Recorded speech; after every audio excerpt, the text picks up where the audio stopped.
পাগল মোহন মন রে মন কেন উল্টো পাল্টা বলে, ও পাগল মন মন রে মন কেন মসজিদে না যায় রে, আল্লাহ রে কোন দুনিয়ায় পাঠাইলা আমারে। বর্তমানের নারী পুরুষ সমান সমান মাপ, লম্বা চুল কাটিয়া আবার মাথায় লাগাই ক্যাপ, আল্লাহ রে কোন দুনিয়ায় পাঠাইলা আমারে। জিন্সের প্যান্ট শার্ট পরিয়া রাস্তা হাইটা যায়, পুরানা মাইয়া ওইটাছে না বড় দায়, আল্লাহ রে কোন দুনিয়ায় পাঠাইলা আমারে। কানে পড়ছে দুল, কপালে পড়ছে কালো টিপ, কাছে যা বললাম ভাই তুমি কি বিলকিস? কয় না আমি আগুন। পুরুষ হইয়া নারীর বেশ ধারণ করছে, কথা বলেন না কেন? বুখারী শরীফের স্পষ্ট হাদিস, আল্লাহ রাসূল বলেছেন কোন পুরুষ যদি নারীর বেশ ধারণ করে আর কোন নারী যদি পুরুষের বেশ ধারণ করে আল্লাহর লানত তাদের উপরে, কথা বলে ঠিক কি না? আর তুমি ব্লাউজ ছাড়া শাড়ি পরে পোশাকের স্বাধীনতার আন্দোলন করো। দাদি নানি পরেছিল, আমরাও পরব। তারা 12 হাত শাড়ি দিয়ে পুরো শরীর ঢেকে ঘরের ভিতরে ছিল, তোর মতো বিশ্বরোড মাকায়নি। কথা বল না কে? ওই বিশ্বরোডে আন্দোলন করবে গেছে, শাহবাগ চত্বরে আন্দোলন করতে গেছে, পোশাকের স্বাধীনতা চাই। আরো কত স্বাধীনতা চাও? হাফ প্যান্ট পরে ঘুরতেছো, জিন্সের প্যান্ট পরে ঘুরতেছো, মাঝে মাঝে ঢাকা শহরে গেলে মনে হয় আমি লন্ডনে আসি। মা বোনদের পর্দা দেখে কথা বল না কে আপনারা? আর কত স্বাধীনতা, যেটুকু পরে আছো ওটুকু রাখতে চাচ্ছ না। ভিসা পাসপোর্ট করে যেই দেশে উলঙ্গ মানুষ থাকে ওই দেশে যাও। লজ্জা থাকা উচিত। নারী মানুষ কোনদিন পোশাকের স্বাধীনতার আন্দোলন করতে পারে? পোশাকের আবার কিসের স্বাধীনতা? যার যেটা মন চাচ্ছে সেটাই করতেছে। কেউ কি বাধা দিছে? এ কথা কথা কেন? বোরকা ছাড়া যে মা বোনেরা রাস্তাঘাটে করে, আমরা কি মুসল্লি নামাজি যারা আছি বাধা দিছি? আমরা খালি উপদেশই দিচ্ছি, মা বোরকা পরো, পর্দা করো। এখনো মা মা বলতেছে, আমরা কি ধমক দিচ্ছি এই শালি বোরকা পর? এত চুলকানি কে? পোশাক নিয়ে এত চুলকানি কে? কথা বল না কে? পোশাক একটা মর্যাদার বিষয়, গৌরবের বিষয়, কথা বলেন না কেন? পোশাক একটা মানুষের সৌন্দর্য ফুটিয়ে তোলে। আর তোমার পোশাক ছাড়া উনি একেবারে করছে, আমার দাদি নানি শাড়ি পরেছিল ব্লাউজ ছাড়া, উনি একেবারে এমন শাড়ি এমন কায়দায় পরেছে পুরো পিঠটা ফাঁকা রেখেছে, মানে কাতার বিশ্বকাপ আর পিঠের ওপর হবে। তোদের মতো নারীর লজ্জা শরম নাই। আর তোমরা যে কি ওটা জাতির মানুষ বোঝে। কোন সম্ভ্রান্ত ভদ্র ফ্যামিলির মেয়ে বোরকা ছাড়া রাস্তাঘাটে বের হতে পারে না। যে নারীর ভিতরে সামান্য লজ্জা শরম আছে ওই নারী কোনোদিন বোরকা ছাড়া রাস্তার বাহিরে যাবে না। আল্লাহ বলেন অকরনা ফি বুয়ুতিকুন্না ওয়ালা তাবাররাজনা তাবাররুজাল জাহিলিয়াতিল উলা। খবরদার খবরদার নারীরা, তোমরা ঘরের ভিতরে অবস্থান করো ওই জাহিলিয়াতের যুগের মেয়েদের মতো নোংরা অশ্লীল পোশাক পরে নিজের দেহকে প্রদর্শন করো না। যদি যাওয়া লাগে বোরকা পরে যাবে, পর্দা করে যাবে। একটা নারী যদি ঢিলারা বোরকা পরে, হাত মোজা পা মোজা লাগায়া রাস্তাতে হেঁটে যায়, মনের অজান্তে শ্রদ্ধার সম্মানে মাথাটা নত হয়ে আসে। আর তোদের মতো উলঙ্গ পোশাক পরে যারা যায় একবার তাকায়, তাকায় না। তাকাবে কারা? গাঁজাখোর, মদখোর, চরিত্রহীন লম্পট যারা। কোন ভালো মানুষ তোদের মতো মহিলার দিকে তাকাবে না। আমাদের মতো পুরুষ তাকাবে? কিয়ামত হয়ে যাবে, তোর চেহারা দেখুন, প্রয়োজন চোখ অন্ধ বানিয়ে দেবো। তা তোর মতো মহিলার দিকে তাকাবো না। কথা বল। আমরা তাকাবো তাদের দিকে যারা প্যাকেটিং হয়ে থাকে। কথা কন না, যেন এই প্যাকেটের ভিতরে মানুষটা কত সুন্দর না, কারণ নারী পর্দার ভিতরে সুন্দর। কথা বলেন না কেন? এই জন্য মা বোনেরা পর্দা করলে তার সম্মান মর্যাদা বাড়ে। আর সেলা কলার মতো ঘুরবেন, মার্কেটে দাম পাবেন না। আল্লাহ বোঝার তৌফিক দান করে। দেখুন আমিন। রাগ করতেছেন মনে হয়?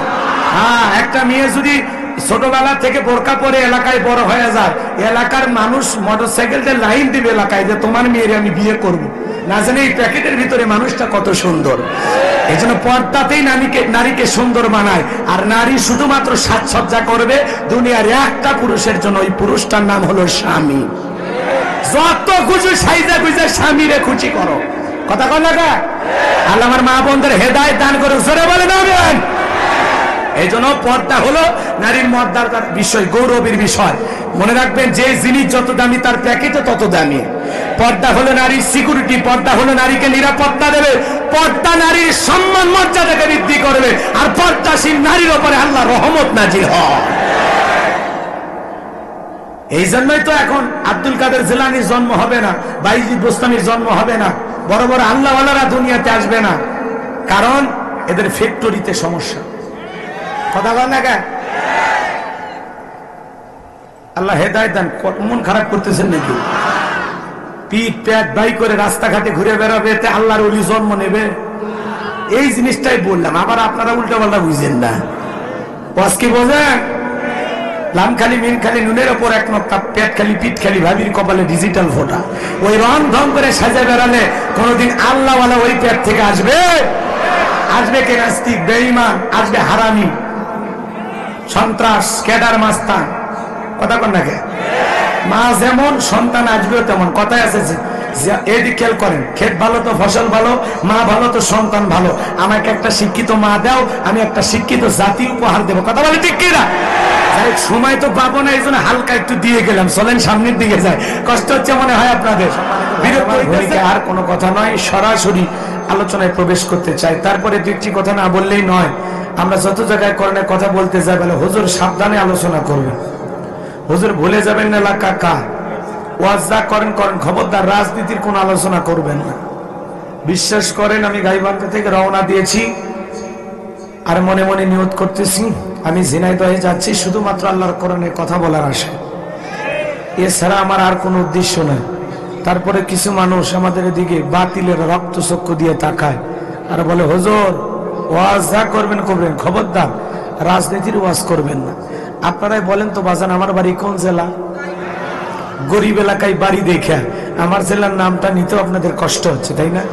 তো বলেন তো আমার বাড়ি কোন জেলা? কিছুটা সান্ত্বনা পাইলাম। আপনাদের বাড়ি কোন জেলা? আমি যে গাইবান্ধা থেকে আসছি, ঝিনাইদহের মাটিতে, এখানে কি রাজনীতি করার জন্য আসছি? কি বলার জন্য আসছি? কোরআনের কথা বলার জন্য আসছি। আর এখানে রাজনীতি করে আমার লাভটা কি? আগামী নির্বাচনী এলাকার মহিলা মেম্বার পদে দাঁড়ানোর কোনো চান্স আছে? এজন্য আপনারা টেনশন মুক্ত থাকবেন। আমি আপনাদের কথার সাথে একমত।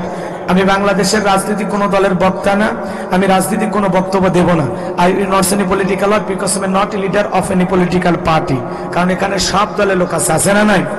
এখানে বসে আছে আওয়ামী লীগ, বিএনপি, জাতীয় পার্টি, জামাত ইসলাম, জাসদ, বাসদ, চরমানা, আশুষ, জানবাগি, ফুরপুরা, হাটাজার ওলামানি, জামাত, তাবলিগ, পাবলিক, ওলামা লীগ, গণতন্ত্র, গণফোরাম, সুসমাজ, বিকল্পধারা, এলজিবি, বিনামানাগ্রহ শক্তি, ভিপিল সোসাইটি, 4 দল, 14 দল, 8 দল, 19 দল, 20 দল, ইসলাম বিএনএ, বাংলাদেশ কংগ্রেস পর্যন্তই থাক। বাংলাদেশে কত দল? আমি যদি দলীয় আলোচনা করি, এই দিক থেকে একটা দলের লোক গুতা মারে, ওই দিক থেকে আর একটা দলের লোক থানায় টেলিফোন করে। আমি শুধু হুজুর অবস্থা ভালো না খারাপ? অতএব আজকের মাহফিলে বাংলাদেশের রাজনীতি নিয়ে কোনো আলোচনা করা হবে? বলেন, বাংলাদেশের রাজনীতি নিয়ে কোনো আলোচনা করা হবে না। তবে হ্যাঁ, আমি যদি কোন রাজনৈতিক বক্তব্য দেই, এই পৃথিবীর শ্রেষ্ঠ রাজনীতিবিদ, শ্রেষ্ঠ রাষ্ট্রনায়ক, শ্রেষ্ঠ রাষ্ট্রপতি, শ্রেষ্ঠ সেনাপতি, শ্রেষ্ঠ বৈজ্ঞানিক, শ্রেষ্ঠ দার্শনিক, শ্রেষ্ঠ বাবা, শ্রেষ্ঠ নানা, শ্রেষ্ঠ আদর্শ, শ্রেষ্ঠ মহামানব রহমাতুল আলামিনের মদিনার আদর্শের রাজনীতির কথা বলবো। আমি যদি কোন রাজনৈতিক বক্তব্য দেই, খলিফাতুল মুসলিমিন আমিরুল মুমিনিন হযরত ওমর ফারুকের আদর্শের রাজনীতির কথা বলবো।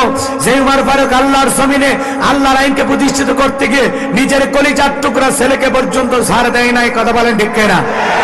এই মদিনাওয়ালার আদর্শের রাজনীতির কথা শোনার পর আপনার যেন আবার চুলকানি আরম্ভ না হয়। কারণ কোরআন হাদিসের হক কথা সবার পেটে হজম হয়। আপনারাই বলেন তো, সুদ করে সামনে যদি সুদের আলোচনা করা হয়, ও কি ঝিনাইদহ শহর থেকে মিষ্টি নিয়ে এসে বলবে হুজুর হা করেন মিষ্টি খান? নাকি বলবে হুজুর এসে সুদের ওয়াজ করে আমার সুদের ব্যবসা লালবাতি জ্বালাইছে? কথা বলে ঠিক কিনা? যারা ঘুষ খায়, দুর্নীতি করে, হারাম খায়, ভুড়ি বানাইছে 26 মাসের গর্ভবতী, ওই হারাম খদ্দের সামনে ঘুষের আলোচনা করলে খুশি না বেজার? যে সমস্ত ভাইরা নামাজ পড়ে না, বেনামাজি, উষ্টে খায়, পয়রা আল্লাহ সিজদা দেয় না, ওদের সামনে নামাজের ওয়াজ করলে খুশি না বেজার? যে সমস্ত মা বোনেরা বোরকা পরে না, পর্দা করে না, বুকে ওড়না পর্যন্ত নেয় না, জিন্সের প্যান্ট গেঞ্জি পরে রাস্তাতে হাইটে যায়, পিছন দিক দিয়ে তাকালে মনে দুটো সুপারি গাছ দাঁড়িয়ে আছে। এরকম বেহায়া বেপরদা নারীর সামনে পর্দার আলোচনা করলে খুশি না বেজার? এক কথায় ওয়াজ যদি কারো বিপক্ষে চলে যায় কিয়ামত পর্যন্ত সে বক্তার উপরে খুশি হবে না, কথা বলে ঠিক কিনা? এই জন্য পরিষ্কার কণ্ঠে একটি কথা বলে দিতে চাই ভাই, আর তো চিনলে ভালো লাগে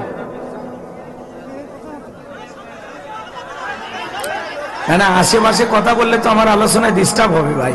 গল্প যদি করা লাগে একটু দূরে সরে করেন, এমনিতে সময় কম, ঝামেলা কইরেন না, কয়েকটা মিনিট আমি কথা বলি। আর যদি কোনো কাজ থাকে বলেন, কোনো কাজ করা লাগবে, কালেকশন করবো।